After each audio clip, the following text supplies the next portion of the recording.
Assalamualaikum warahmatullahi wabarakatuh and welcome to Jorvla. Aduh, aku kangen banget untuk konten lagi nih. Dan untuk episode kali ini kita akan meneruskan episode sebelumnya yang dari Candi Prambanan itu ke Keraton Ratu Boko. Nah, ini masih di hari yang sama ya guys. Aku pergi ke Ratu Boko setelah pulang dari Candi Prambanan, karena jarak dari Candi Prambanan ke Keraton Ratu Boko itu hanya 10-15 menit menggunakan mobil.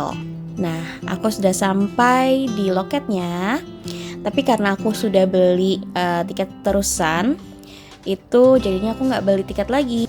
Tapi untuk teman-teman yang mau beli langsung ke Keraton Ratu Boko aja juga bisa. Itu harganya Rp40.000 untuk dewasa, dan untuk anak usia 3-10 tahun adalah Rp20.000.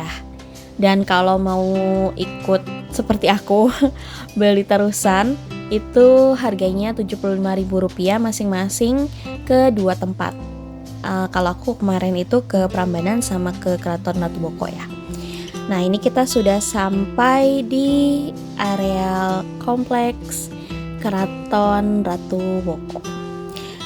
Begitu masuk, setelah scan tiket, dan jangan lupa aktifkan Peduli Lindungi kamu ya teman-teman. Ini kita akan diperlihatkan ada peta dari Keraton Ratu Boko dan beberapa keterangan mengenai Keraton Ratu Boko ini.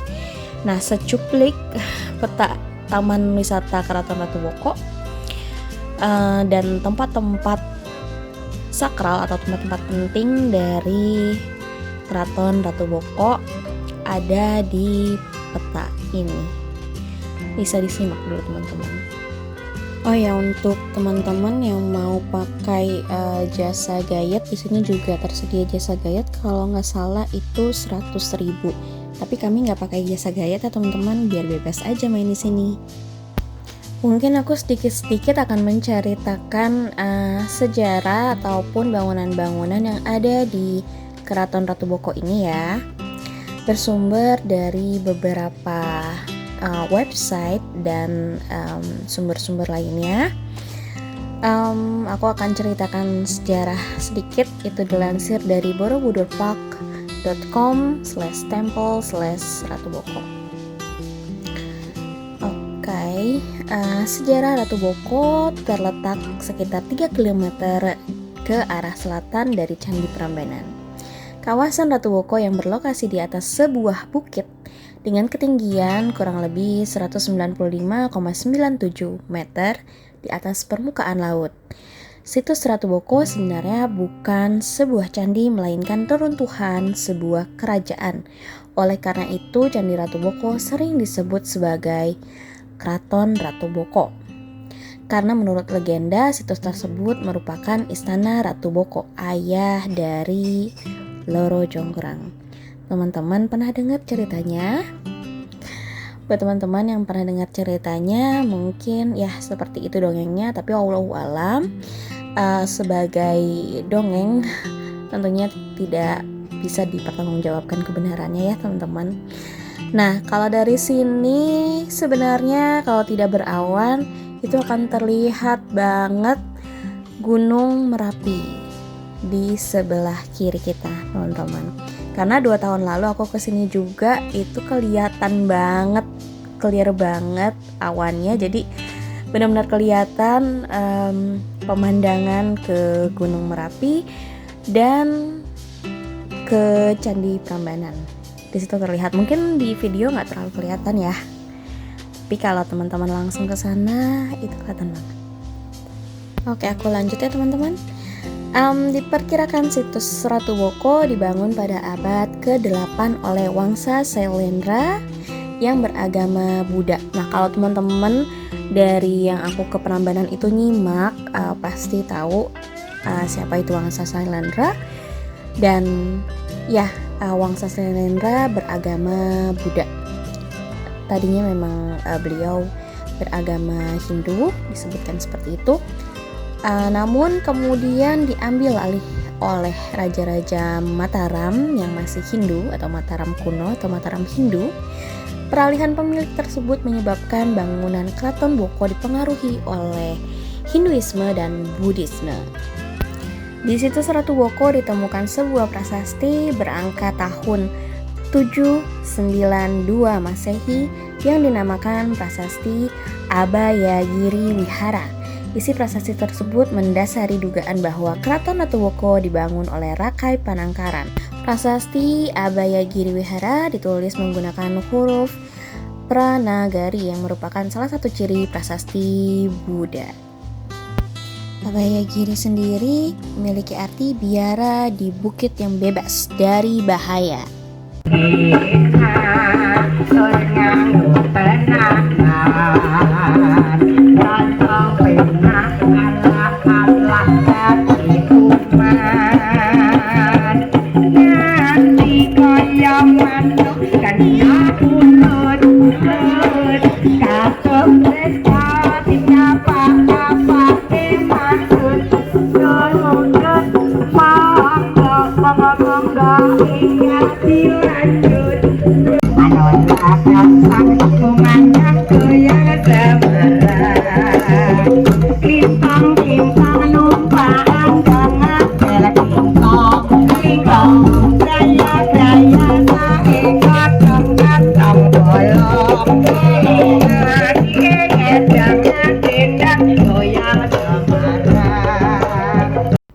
Perlu aku infokan ya teman-teman, walaupun Keraton Ratu Boko ini cukup luas, tetapi sebagian besar diantaranya saat ini hanya berupa reruntuhan. Dan situs pertama yang ada di Keraton Ratu Boko yang sudah terlihat yaitu gerbang. Nah, di depan itu sudah ada gerbang, jadi di Keraton Ratu Boko ini ada dua gerbang ya teman-teman. Yang pertama itu adalah gerbang luar dan yang kedua adalah gerbang dalam. Nah, untuk gerbang luarnya sendiri itu terdiri dari 3 gapura paduraksa dan gerbang dalamnya itu terdiri dari 5 gapura paduraksa.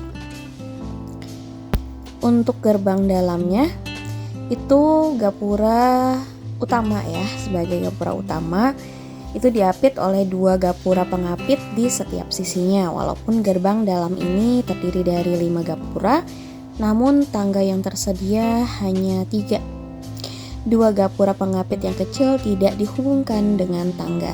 Tangga naik dilengkapi dengan pipi tangga dengan hiasan ukel atau gelung di pangkal dan kepala raksasa di ujung pipi tangga. Dinding luar pipi tangga juga dihiasi dengan pahatan bermotif bunga dan sulur-suluran. Nah, mungkin kalau teman-teman yang sudah tahu ya, ini adalah gerbang Ratu Boko. Yang di depan itu adalah gerbang utamanya atau gerbang dalam. Itu sering banget dipakai buat foto-foto, terutama mungkin teman-teman yang mau wedding, pre-wedding. Di sini memang tempatnya asri banget, bagus banget, adem banget, dan sepoi-sepoi juga anginnya gitu.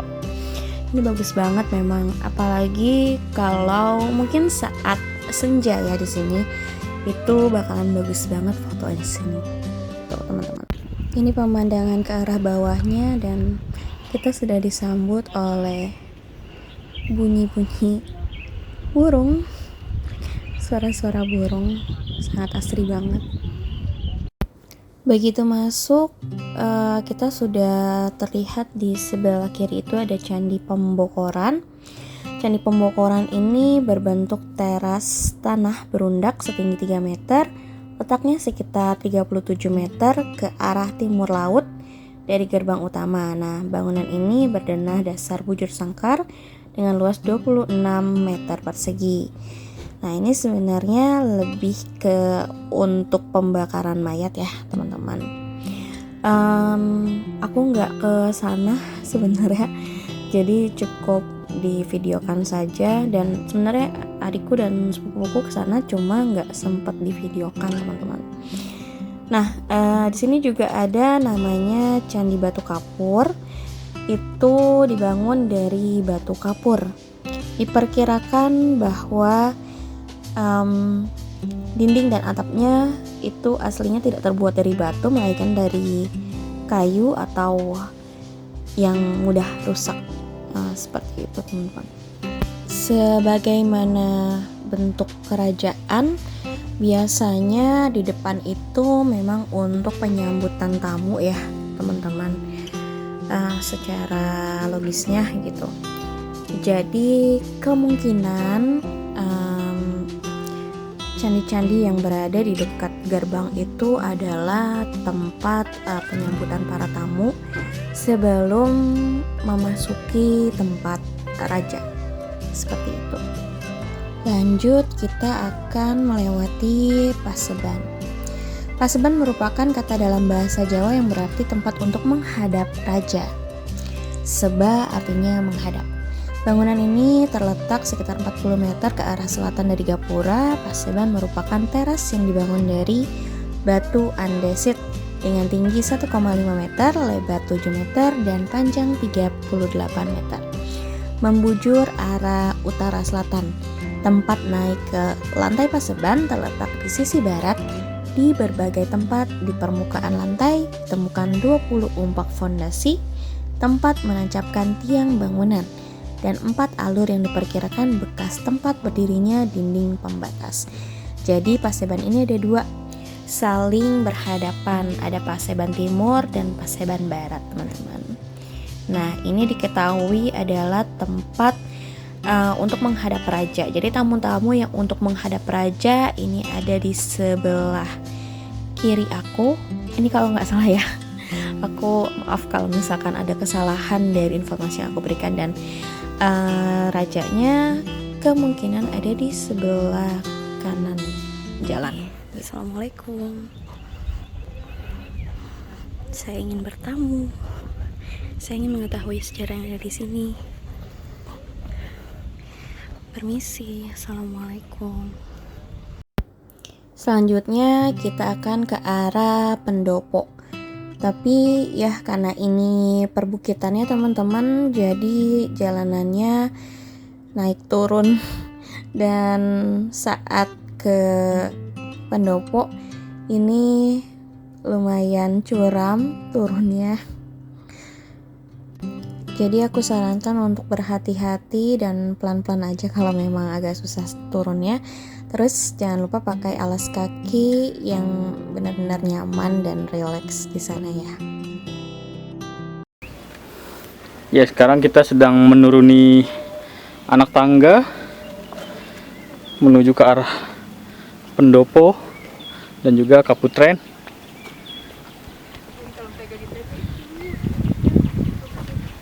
Apa sih, cuman kebutaran aja.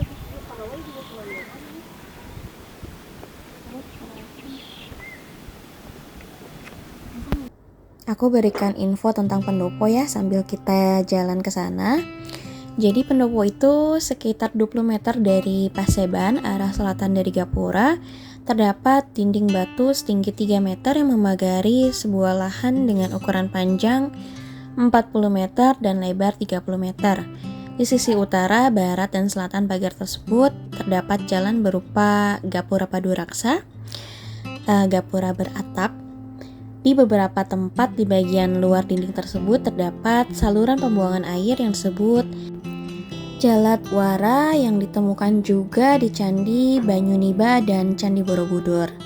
Dalam bahasa Jawa, pendopo artinya ruang tamu atau hamparan lantai beratap yang umumnya terletak di bagian depan rumah. Nah, di luar dinding pendopo ini arah tenggara terdapat sebuah teras batu yang masih utuh.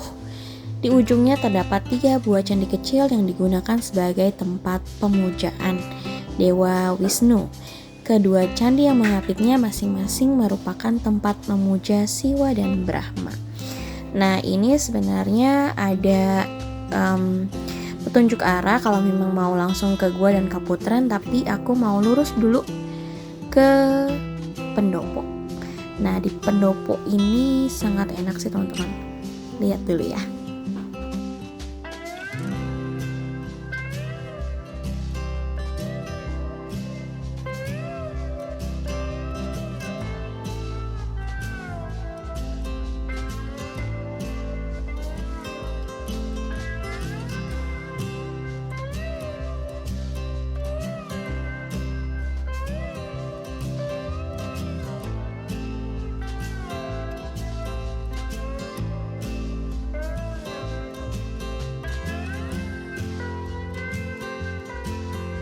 Ya, kita akan memasuki pendopo.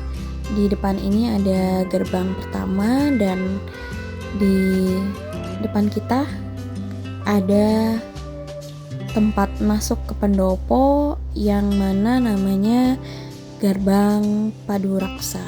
Jadi gerbang Paduraksa ini selalu ditemukan di Keraton Ratu Boko ini ya. Tiap masuk ke tempat biasanya gerbangnya itu memang gerbang Paduraksa atau gerbang beratap, teman-teman. Di sini asri banget, hijau banget, rumputannya enak, jalannya juga nyaman. Kayak ada red carpetnya, teman-teman. Ini asri banget. Aduh, adem banget lah tempat ini. Sebenarnya ada cerita lain tentang Keraton Ratu Boko ini. Ada yang bilang Keraton Ratu Boko ini diambil dari kisah Nabi Sulaiman yang mana beristri Ratu Balkis, jadinya dinamakan Ratu Boko. Tapi wallahu alam ya, sekali lagi cerita mana yang benar kita tidak benar-benar tahu, bahwa sejarah pun juga demikian. Jadi hal-hal yang diberitahukan bahwa candi tersebut adalah dari Wangsa Sailendra juga berdasarkan beberapa prasasti yang ditemukan, tapi kita tidak benar-benar tahu bahwa tempat ini sebenarnya sebagai apa dan bagaimana. Seperti itu teman-teman. Juga di Yogyakarta ada namanya daerah Sleman. Nah, diketahui nama Sleman itu adalah dari Nabi Sulaiman. Jadi ya wallahu alam, cerita sebenarnya seperti apa kita belum benar-benar tahu. Kita hanya bisa saat ini menikmati sejarah yang ada dan merawatnya, juga mungkin mencari tahu kebenaran akan ceritanya, seperti itu. Jadi apapun ceritanya, tetap kita hormati dan hargai yang namanya sejarah dan tempat-tempat wisata sejarah, teman-teman. Dan sekarang aku akan ke Kaputren. Jadi dari pendopo itu keluar akan ada sebelah kanannya itu ke arah Kaputren. Nah, ini lagi-lagi jalannya itu menurun lagi, teman-teman. Di sini mungkin ada hal-hal yang bisa aku kasih saran untuk pengurus Keraton Ratu Boko ya. Ini kan agak sulit jalannya ke Kaputren, entah mungkin memang masih dijaga keasriannya atau bagaimana, aku juga kurang tahu ya. Tapi sih kalau bisa mungkin diperbaiki ya jalan ke bawahnya, karena itu sangat curam dan banyak batunya yang hancur. Jadi mungkin pengelolanya mungkin bisa membuat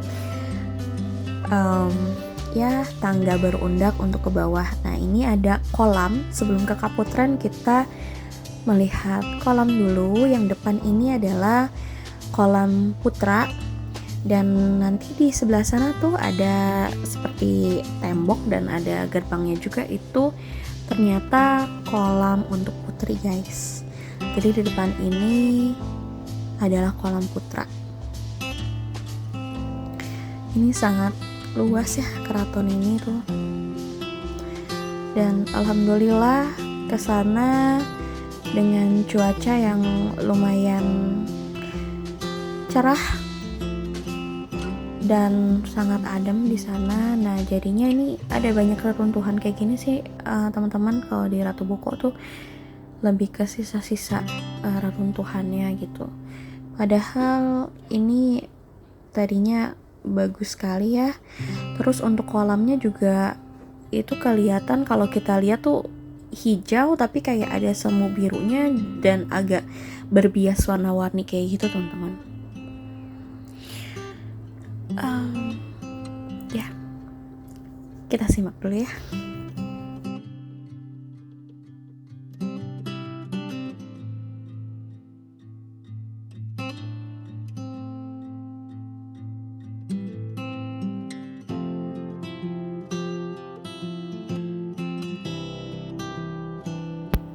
Oke, sekarang kita akan ke Kaputren. Perjalanan ke Kaputren ini dari kolam juga menurun ya, teman-teman. Dan di sini rumputnya tinggi-tinggi banget sampai aku pun pakai rok itu di isinya jadi kayak duri-duri rumput itu. Aduh, ini masukan banget sih untuk pengelolanya, please rumput-rumputnya mungkin bisa dilihat gitu biar teman-teman yang mau jalan ke sana juga lebih nyaman gitu. Karena sepertinya tadi di depan tuh udah bagus banget ya, udah rapi banget. Kalau ke arah sini lebih ke aksesnya sih yang mungkin lebih diperhatikan, kayak tangga atau rumput-rumputnya tuh. Biar teman-teman yang datang ke sini juga relax ya. Nah, ini kita masuk ke Kaputren, teman-teman. Ini isinya cewek-cewek cantik semua. Ya, jadi kalau kita lihat di batu-batu, setiap batu-batu tuh ada wanita-wanita cantiknya semua. Aku kurang tahu sih, mungkin beliau-beliau ini entah putrinya atau mungkin istri-istri raja atau istri raja atau mungkin dayang-dayang. Pokoknya di sini isinya ya putri semua karena memang ini Kaputren ya teman-teman. Oh iya, aku belum bilang ya, Kaputren itu adalah tempat tinggal dari para putri atau istri-istri raja. Ini lingkungan Kaputren terbagi dua oleh tembok batu yang memiliki sebuah pintu penghubung. Dalam lingkungan pertama terdapat 3 buah kolam berbentuk persegi yang tadi ya teman-teman. Dalam lingkungan yang sebelahan dengan ke-3 kolam persegi di atas berada terdapat 8 kolam berbentuk bundar yang bersejajar dalam 3 baris. Mungkin kalau sekarang kolam-kolamnya entah ya apakah masih lengkap atau sudah banyak yang reruntuhan juga. Seperti yang tadi dilihat sama teman-teman ya, seperti itu keadaan sekarang.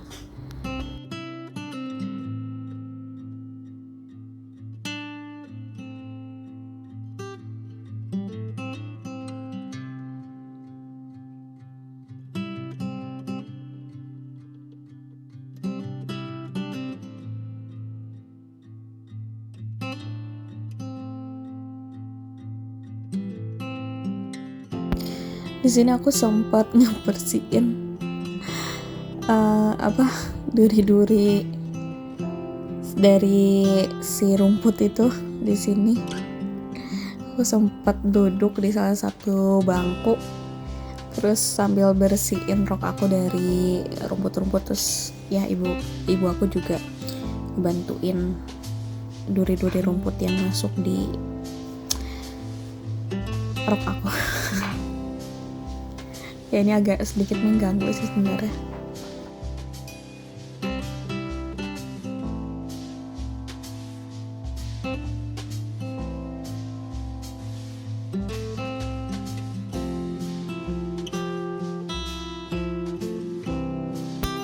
sneak peek dikit waktu ngeluarin duri-duri dari rok. Oke teman-teman, kita balik ke arah kolam lagi, dan ya sepertinya ada yang mengundang aku masuk untuk ke kolam putri. Tadinya aku nggak tahu kalau itu ternyata kolam putri guys, tapi ya ada yang menyambut, diminta ke sana, ya wis. Sekedar untuk menghormati. Sebenarnya disuruh mandi di sini, cuman kan nggak mungkin ya teman-teman. Aku cuman bilang ya udah kami kesini sebentar melihat-lihat saja kayak gitu. Terima kasih atas undangannya. Aku alhamdulillah sih kalau memang disambut baik sama yang di sana. Terima kasih banyak.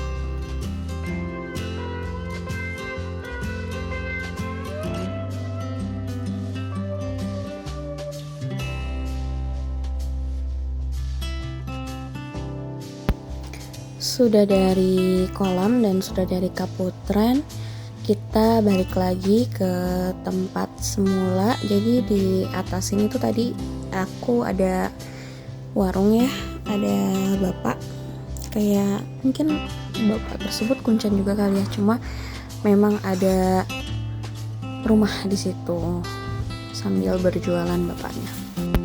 Sebenarnya di channelnya DS Stories punya sepupu aku tuh ada wawancara sama bapak warungnya. Jadi teman-teman juga bisa mampir ke channel YouTube-nya DS Stories ya. Nanti aku tambahin di description box.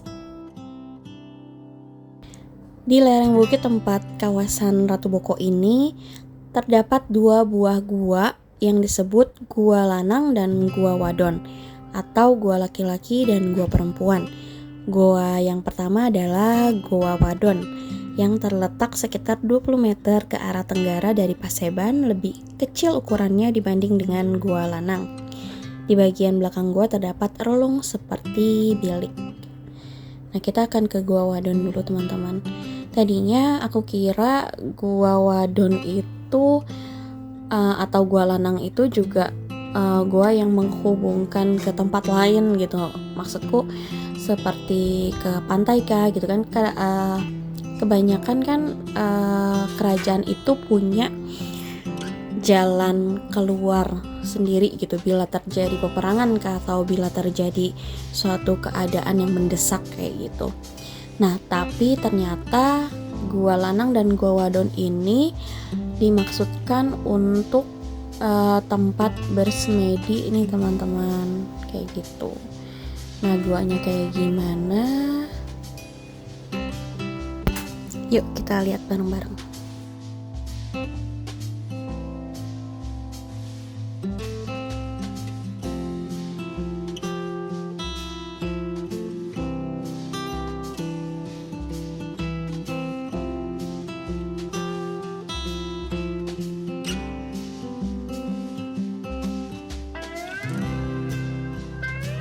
Nah, kita akan naik lagi ke lereng bukitnya untuk ke Gua Lanang.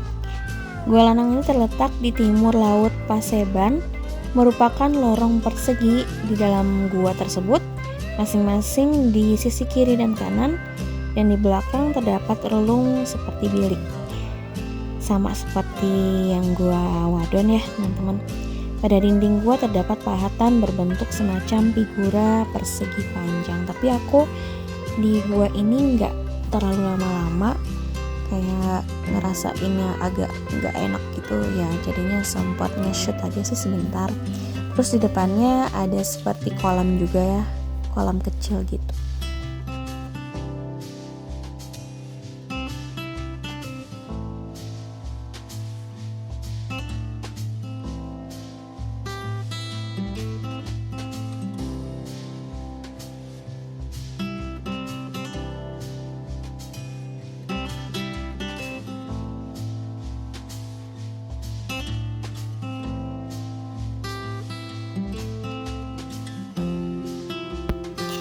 Ya, akhirnya situs gua yang tadi itu menjadi situs terakhir yang kita kunjungi.